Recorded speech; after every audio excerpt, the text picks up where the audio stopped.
Président. Monsieur le Président, de concert avec Monsieur le Préfet de région, dont on aimerait bien que, conformément à la loi, il soit présent pour nous expliquer de quoi il en retourne, vous nous proposez une mission contre les discriminations. Le groupe Front National pourrait, en théorie, en effet, se réjouir de voir peut-être l'exécutif de la région Rhône-Alpes, en vertu des 18 critères énoncés, pas un de moins, contre les discriminations, lutter par exemple contre le racisme anti-français qui se développe dans certains quartiers, faire la chasse à ceux qui endommagent volontairement dans les banlieues et communes périphériques les boîtes aux lettres portant des patronymes européens, condamner les atteintes à la religion catholique ou aux racines chrétiennes de notre pays, et même, puisque les opinions politiques entrent en ligne de compte dans ces 18 critères, prendre la défense des étudiants, salariés, fonctionnaires, enseignants, dont les opinions de droite nationale seraient un obstacle au libre exercice de leurs études ou de leur profession. L'exécutif pourrait aussi protester contre le fait que le droit de manifester soit reconnu à tous, sauf aux jeunes nationalistes, dont pourtant je ne partage pas toutes les convictions, même quand il s'agit de manifestations déclarées, concertées avec les autorités de police et parfaitement pacifiques. Le préfet Carinco n'a pas dû apprendre en deuxième année de droit public l'arrêt Benjamin qui lui interdit d'utiliser le prétexte éculé de risque de trouble à l'ordre public dans ce domaine. J'ajoute que je peux regretter qu'une telle mission n'ait pas existé concernant les activités syndicales, un de vos 18 critères. Il y a quelques années, lorsque les syndicats professionnels, à la RATP, au transport en commun lyonnais, dans l'administration pénitentiaire, dans la police, dans la poste, chez les locataires, chez les prud'hommes, ou même la Fédération nationale des entreprises modernes et libertés, fédération d'entrepreneurs, toutes créées par les sympathisants du Front National, furent invalidées par la justice française. Mais ces discriminations-là ne vous gênent pas. C'est que vous vous gardez bien de définir ce terme équivoque de discrimination et pour cause. S'il s'agissait de lutter contre des traitements injustes que la majorité de la population réserverait à des minorités, nous pourrions souscrire à cette logique. Mais encore faudrait-il se pencher, ce qui serait fort intéressant, sur les injustes procédés dont des minorités organisées usent à l'encontre de la majorité de la population française. Vous et nous savons bien qu'il s'agit de toute autre chose. Il s'agit d'asseoir la dictature morale, intellectuelle, judiciaire, répressive de la nouvelle idéologie mondialiste qui doit détruire toute résistance en établissant le règne absolu de l'indifférenciation. Comme l'a écrit très justement l'écrivain Denis Tillinac dans une lettre ouverte à Marine Le Pen, je cite, « L'alliance d'Aubry, de Mélenchon et de Joly nous promet une véritable mutation anthropologique, une récusation de notre héritage, une mise au rebut de la filiation, de l'altérité et de l'enracinement, une prime à la police du langage. Ce n'est pas anodin.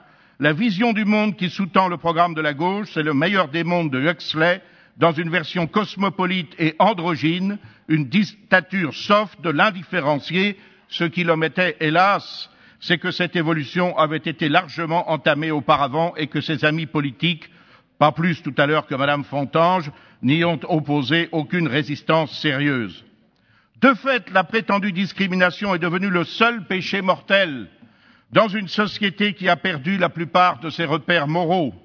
Désormais, toute distinction, même légitime, est refusée, bannie. Plus de distinction entre les peuples, entre les nations, entre les cultures, entre les civilisations. Plus de distinction entre l'étranger et le national. Plus de distinction entre les sexes, les comportements.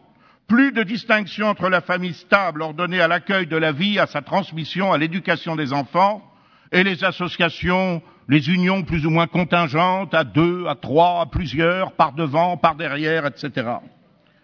Au nom de la lutte contre les discriminations, on proclame que le rôle des sexes, hommes et femmes, doit être en tout et pour tout absolument interchangeable et identique, ce qui ne sera guère possible que quand les hommes seront capables de donner la vie aux enfants dans leur propre corps. On impose ici une novlangue parfaitement grotesque. On n'ose cependant pas aller jusqu'au bout et parler de procureuse de la République, ni de jugesse du tribunal, ni de rapporteuse du budget. Les anglo-saxons ne sont pas en reste dans cette course à la bêtise, et mes collègues du Parlement européen, pour s'adresser à la présidente de séance, ne pouvant plus dire chairman, ont d'abord opté un temps pour le politiquement correct chairperson, avant de se rallier au néologisme Mrs. Chair. Madame Fauteuil, voilà le dernier avatar de la féminisation du langage. Et je ne parle que des hommes et des femmes, sans oser évoquer l'absolue égalité dont doivent bénéficier les holébis, homos, lesbiennes et bisexuels, ou si vous préférez les LGBT, autre terme officiel, lesbiennes, gays, homos, bi et transsexuels. Il sera donc interdit à une école religieuse de préférer recruter une mère de famille dont la vie est conforme à l'éthique qu'elle veut promouvoir, de préférence un travelot échangiste, je n'invente rien.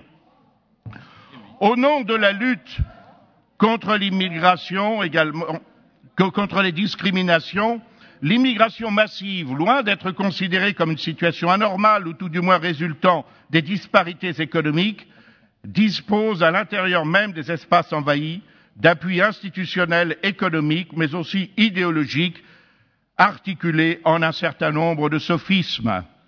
La religion antidiscriminatoire a ses dogmes, mal définis certes, mais surtout ses prêtres, ses inquisiteurs, comme le MRAP ou la LICRA qui a même tenté de me faire arrêter en plein conseil régional pour délit d'opinion par le commissaire Néret, agissant sur ordre légal d'un juge fourvoyé.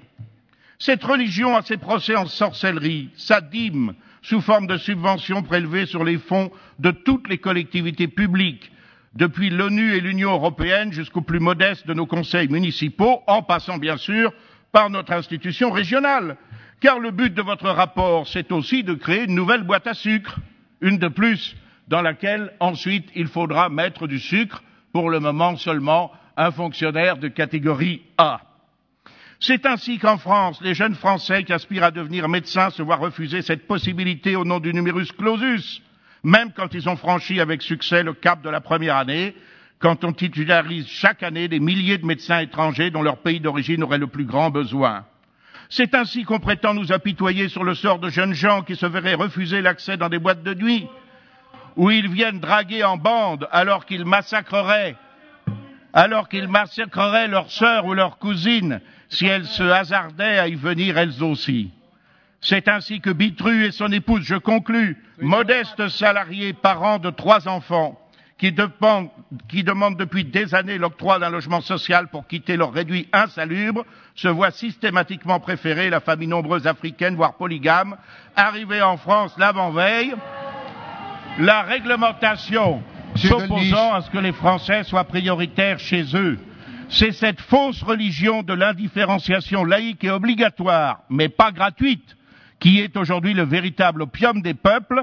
Elle vise à affaiblir leur défense immunitaire et mérite donc pleinement le nom de sida mental, heureuse expression due au regretté Louis Pauwels, éditorialiste du journal Le Figaro. L'histoire condamnera sévèrement les protagonistes de l'indifférenciation, comme elle a condamné les responsables de la décadence de Rome, les collaborateurs des occupations étrangères, les complices de l'internationalisme marxiste.